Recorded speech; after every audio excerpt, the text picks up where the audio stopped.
Sveiki, man sauc Artūrs Lakzdemers, un šajā epizodē es jums parādīšu, kā es no 2800 eiro aizkrāpājos līdz 30,000 eiro saistībā ar automašīnu tirdzniecību. Pastāstīšu, kādas bija manas lielākās kļūdas un atziņas šajā laika posmā, un kā jūs arī varat to izdarīt kaut vai no tādas mazas pilsētas kā Šrunda.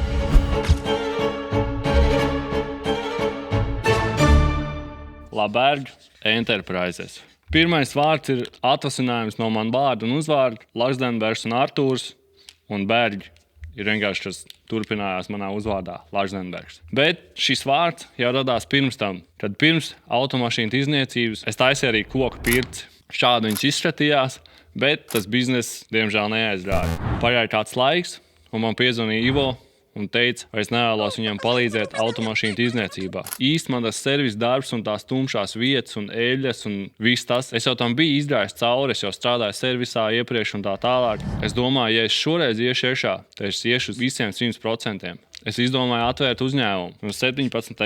februārī man atnāk ziņa no komerces reģistra, kad mans uzņēmums ir apstiprināts. Un tagad esmu oficiāls saimnieciskās darbības veicējs. Un ar šo jau viss nebeidzās. Ja tu gribi būt auto tirgotājs, tev ir jādabū licenci. Lai tu dabūtu licenci, kas tev ir vajadzīgs? Norobežot laukums ar žogu. Ja tas laukums nav tavs, tev ir vajadzīgs īres līgums. Kad ir uzstādīts laukums, tev ir arī vajadzīga vieta, kur notiks tie darījumi.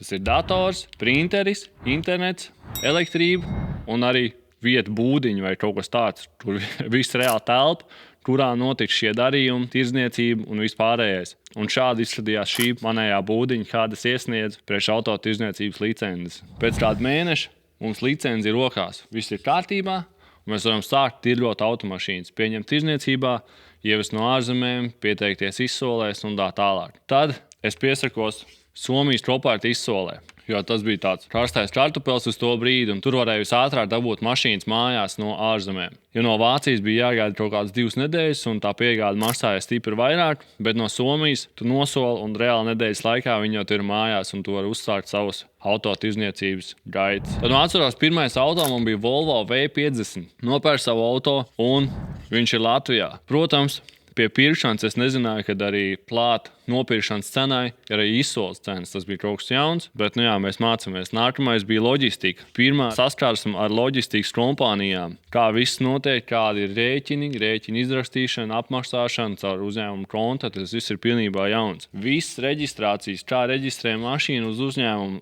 atšķirībā, kad tu esi privāta persona, ir pavisam savādāk. Es ikdienā arī strādāju servisā, palīdzēju Ivo sagatavot mašīnas. Tad es viņus pats netirgoju. Mēs vedām viņus uz tirdzniecības laukumu, kas atradās Kuldīgā pie RZ autoparka, pie Roberta. Jo ikdienā man pašam nebija laiks ar to ņemties un nodarboties. Un pēc pāris dienām man ir zvans klāt, lai es taisu rēķinu RZ autoparkam, kad automobils ir pārdots. Tas notika burtiski 3 vai 4 dienu laikā. Nauda ir kabatā. Mēs esam nopelnījuši jau pirmos 1500 eiro. Tad tā, kā es teicu, mēs sākām ar 2800 eiro, un mums jau ir 4500 eiro. Protams, acis jau ir liels un azarts ir iekšā. Ejam atkal kopartā, ņemam nākamo mašīnu. Un šeit, šajā brīdī, es jau apostījis gaisu un es jau ņemu nākamās mašīnas. Šoreiz jau 2. Un tagad es jau esmu kaut kādu 1,5 līdz 2 mēnešiem iekšā auto tirdzniecībā kā saimnieciskās darbības veicējs uzņēmums. Un es jau sāku justies daudz maz komfortabli. Protams, lai remontētu automobīļus, jums ir arī vajadzīgi sadarbības līgumi ar detaļu piegādātājiem, un jūs esat gatavs. Šādi no 2 auto uz 3, uz 4 es jau sāku parādīties kā auto tirdzniecības uzņēmums, un man jau sāk lēnām atpazīt, jo es visu atspoguļoju TikTok platformā, kas man arī bija pilnībā jauns. Es nezināju, kā to darīt. Pirmo reizi izvelkot kameru, es stostījos, nemācēju runāt, nepatika, kā es runāju, nepatika man balss, un ar to visu katru dienu bija jāstrādā.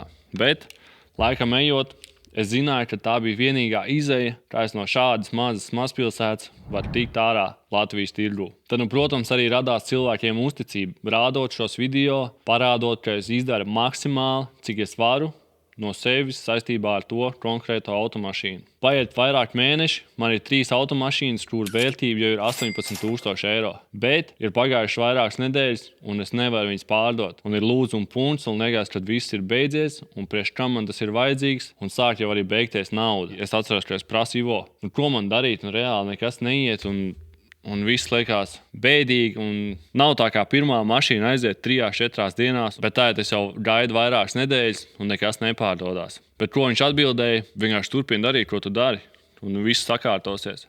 Ja tu katru dienu turpinās darīt to, ko dari, un dos maksimumu no sevīm, tad ir jāizdodas, nav varianti. Lai gan es viņam nenoticēju līdz galam, bet tā es arī reāli darīju. Turpināju nākt ar sakostiem zobiem, jo darbs bija jāiegūt ļoti daudz. Tas nebija viegli, un redzot to, ka parastajā darbā es varēju pat nopelnīt brīžiem vairāk nekā tirgojot mašīnas, tas bija sarežģīti. Bet pagāja nedēļa, pārdevās viena mašīna, vēl pāris dienas, pārdevās vēl viena mašīna, un tad jau es arī atceros, es biju pie Nika Jansona podkāstā, un viņš man arī deva pāris padomus, kas man ļāva mainīt savas domas nedaudz par to virzienu, tieši kur es gribu iet.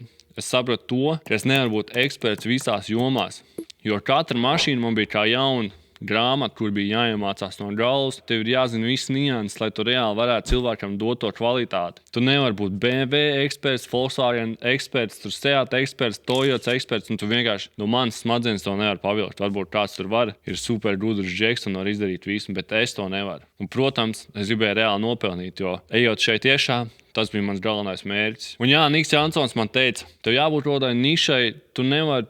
Autotīrgus ir tik plašs un jau piesātināts, ka jābūt kādai nišai. Tad es domāju, kur automobīļi man patīk visvairāk. Un tad es nodomāju, ka tie ir BMW. Man patīk viņi gan izskatā, gan kā viņi braucās un vispārējais. Tad es nodomāju, ka es iešu tajā virzienā. Bet, protams, kad tev ir tikai 15,000 un nevar nopirkt jaunus vai labas BMW, tev vēl joprojām ir jāstrādā tajā mašīnā, kuras tu vari nopirkt par labu cenu, lai pēc tam pārdot. Pērkot cits automobīļus, kā piemēram Fordus, Volvo, kur tik ļoti man nepatīk, bet ar sakostiem zobiem es viņus taisīju pretrūs apstrādi un, protams, atkal ieguldīju visu, ko es varu no savas puses. Tas atkal ir līdz vienam brīdim, kad nāk nākamais vilnis. Ko es gribu teikt par to vilni, kad šis jau sāk atrātoties, jau sāk redzēt patērnus. Uzzīmēsim nelielu grafiku, apmēram kā es to iztēlojos savā galvā. Šeit mums ir mēneši, un šeit mums ir automobīļu skaits. Pirmais mēnesis, protams, kā jau teicu, super duper, daudz naudas, pirmā mašīna aiziet sekundē pa lielam. Tad jau nāk otrais nedaudz šādi, bet, protams, sakožot zobu, sagaidām mašīnas, mums ir nākamās 2 automašīnas, un viņas arī pārdodās ātri. Trešais mēnesis mums parādās kaut kādas realitātes pazīmes, jo šeit ir rozā brilles pa lielam. Līdz 3. mēnesim tu esi hypā, te ir uzņēmums, domāju, ka viss ir easy peasy, bet šeit sāk parādīties PVN rēķini, jāmaksā ir nodokļi, un tā tālāk. Šeit ir mēslu mēnesis, kad neko nepārdod, viss ir slikti, un tu jau sāc lēnām pārdomāt. Šis ir tas stage. Kaut kāds pēc 3. mēneša, te jau pazūd viss tā lielā apetīte, tas drives, kāds ir sākumā, tā enerģija, viņi noplok, jo parādās tikai un vienīgi melnais darbs.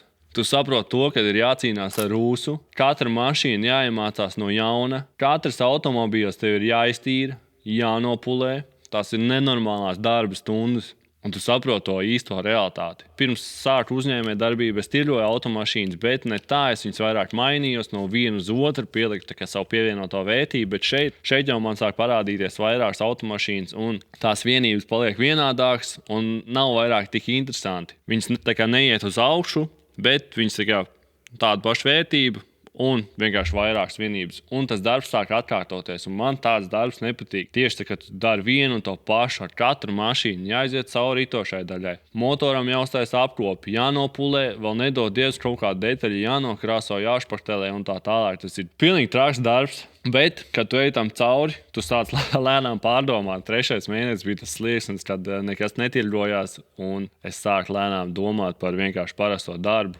Kaut kādās ārzemēs, jo tur es varēju nopelnīt daudz vairāk nekā strādājot servisā. Tad es jautāju Ivo, ko man darīt? Ir mēsla strīpa, tā teikt, ir melnā līnija, lai es pateiktu, kas ir Ivo. Ivo darbojās automašīnu tirdzniecībā jau vairāk kā 30 gadus. Un es domāju, ka viņš šajiem posmiem ir izgājis vairāk kārtēji cauri, un es prasīju viņam, ko darīt. Viņš saka, vienkārši turpini darīt, ko tu dari, un viss sakārtosies. Lai gan īsti līdz galam nenoticēju viņam, bet es tā arī turpināju darīt. Vienkārši darīt. Un tad parādījās atkal jauna sēle. Pārdeva jaunas mašīnas, un šeit apmēram mums jau ir kaut kādi 18,000 eiro. Un viss jau atkal sāk izdoties. Bet, ko es sapratu, tad kaut kas ir jāmaina. Es nevaru šādi vienkārši darot darbu, nenormālās stundas ieguldot taisot tās pretrūtas apstrādes, tur jānoņem visi tilti. Ja jūs apskatīsieties man TikTok kanālu, tad jūs redzēsiet to, ka tur darbs ir ieguldīts nenormālais. Un, protams, ka cilvēki arī daudz netic, jo tiešām tas ir neticami, ka tik daudz jāiegulda tas darbs. Pēc tam atkal nāk melnā līnija, kur tu domā, vai tiešām man to vajag, jo viss atkal atkārtojās. Tā pati rūsa, tās pašas apstrādes, pūlēšanas, tīrīšanas, un katra tā pozīcija paņem no tevīm nenormāli daudz laika, spēka un vēl tev finanses iet uz leju. Jo tev ir jātērē detaļās un materiālos un krāsošanā, un nerunāsim par morālo spēku, ja tā to var teikt. Bet šeit sāk parādīties lielie jautājumi, jā. Laikam ejot, protams, mums atkal parādās kāds sales, jo esmu noturējies virs ūdens, turpinājis to darīt, bet esmu pilnībā izšāvies. No sajūtas vispār nav tā kā cilvēkam. Tā uzņēmēja darbība vienkārši tev izvazā tā kā tādu lupatu. Bet mums ir pārdotas mašīnas, mēs pārdodam vēl mašīnas, un ir tā labā sajūta, kas kompensē visu šo mēslu laiku. Un ja šo mēslu tu neizturi, tad tu atgriezies parastajā darbā, kur strādā algu pie algas, un tev ir stabili ienākumi, un daudziem cilvēkiem tas patīk, stabilitāte un tā tālāk, bet, kā jau es teicu, šiem uzņēmumam gribēju dot 100% un neatkāpties no tā, jo es domāju, ka nav neviens cits ceļš, kā es varētu tikt ārā no parastā ikdienas ritma un parastā darba. Tad, turpinot, mums parādījās vēl mašīnas, TikTok arī auga atpazīstamība, cilvēki sāk pirkt vairāk automašīnas. Bet šie visi nav BMW, un kas atkal notiek, tev viss sāk apnikt. Tu atkal viņas negribi. Lai gan automašīnas sāk palikt labākas, bet viss tas atkārtojās. Atkārtojās tās pulēšanas, tīrīšanas. Nav arī īsti brīvdienas. Reāli brīvdienas ir kaut kādas lieldienas, Ziemassvētki, varbūt kā dzimšanas diena, bet viss pārējais darbs tiek pavadīts servisā. Es pat nezinu, kā es jums to varētu izskaidrot, bet tā ir katra diena, 13, 14 stundas dienā, kuras tu vienkārši mauc. Tie, kas kaut ko tādu dara, zina, kā tas ir un kādas sajūtas, un tev jau sāk riebums parādīties un no vis tā. Un tu saproti to, kad ir atkal mēslu laiks. Bet ko darīt? Turpināt darīt to pašu. Un mēs ejam tālāk līdz šim brīdim, kad jau ir 30+ eiro vērtība mašīnām, ja es viņas pārdotu uzreiz šodien, bet, protams, tīras cena ir nedaudz augstāka. Tad šādi pa lielam izskatījās mans ceļš līdz šodienai, caur konkrētiem mēsliem, pārdodot šīs mašīnas, kas man ir tēt, es gribu nosolīties, kad es pirkšu tikai un vienīgi BMW. Un, protams, nākotnē es gribētu palīdzēt cilvēkiem arī pastāstīt, kā neiegrābties, kā nopirkt labu automobīli, kam ir jāpievērš uzmanība pērkot mašīnu, no kurām valstīm labāk nepirkt, no kurām pirkt. Tādējādi mēs varēsim celt kopējo Latvijas automašīnu tirgu. Jo, protams, man arī bija alternatīvas pirkt mašīnas Latvijā, bet aizbraucot, apskatoties, kādas ir tās atvainojās maitas, pilnīgākās, norūsējušās, nolaižās rokas. Jo pārsvarā jau no Skandināvijas un Vācijas, ja tu nopērci tā mašīnu, tev ir kaut kas nedaudz jāizdara. Nedaudz, tas ir 2-3 nedēļas. Bet nopērkot Latvijas mašīnu, tur ir viss. Jāpārmetina visā apakšā, jānomaina rītošā daļa. Nedodies, ka dzinējiem vēl kaut kas ir. Zobsiksni tur tiešām nebūs mainīt. Nerunāsim par kaut kādiem eļas intervāliem, jo viss tiek taisīts kaut kādā pagrabā. Latvijas mašīnas ir ļoti sliktā stāvoklī. Es runāju tieši par līdz 5000 apmēram par vienību. Tāpēc ir cilvēks izglītot un palīdzēt viņiem izvēlēties labāku alternatīvu nekā to dara šodien. Cilvēks ir tikko nopircis automobīli, viņš ir priecīgs, viņš saka, jā, mēs tur dabūjām pa lēto zem tirgus cenas 1000 eiro, viss čokā, bet kaut kas piegrab priekšā. Paceļot uz pacēlāju, viss nav mašīna, bailes to cilvēku laist ārā. Jā, protams, kad tur ir priekšējās bukses beigtas, liekas, ka tūlīt amīts izies cauri glāzei, bet viņš ir dabūjis zem tirgus cenas. Un ievadot servisā, to mašīnu nevar sataisīt, jo servisa rēķins ir lielāks par automašīnas kopējo cenu. Tad kur ir tas 1000 eiro plusā? Kur viņš ir ietaupījis to 1000 eiro? Šie ir galvenie iemesli, kāpēc es gribētu taisīt tādus pamocošos video, kā izvēlēties pareizu automobīli un neiekrist šādos mēslos. Jo ir, protams, vilinājums, ka tu aizēji apskaties SSA, tu apskaties mašīnu, kuri tikko ievest maksā 5000, bet Latvijas mašīna 2500. Tieši tāda pati. Nobraukums līdzīgs, vispārējais, bet to realitāti, to jau redz tikai dzīvē. Un ko esmu dzirdējis, ir tas, ka cilvēki reāli nebrauc skatīties vairākas mašīnas.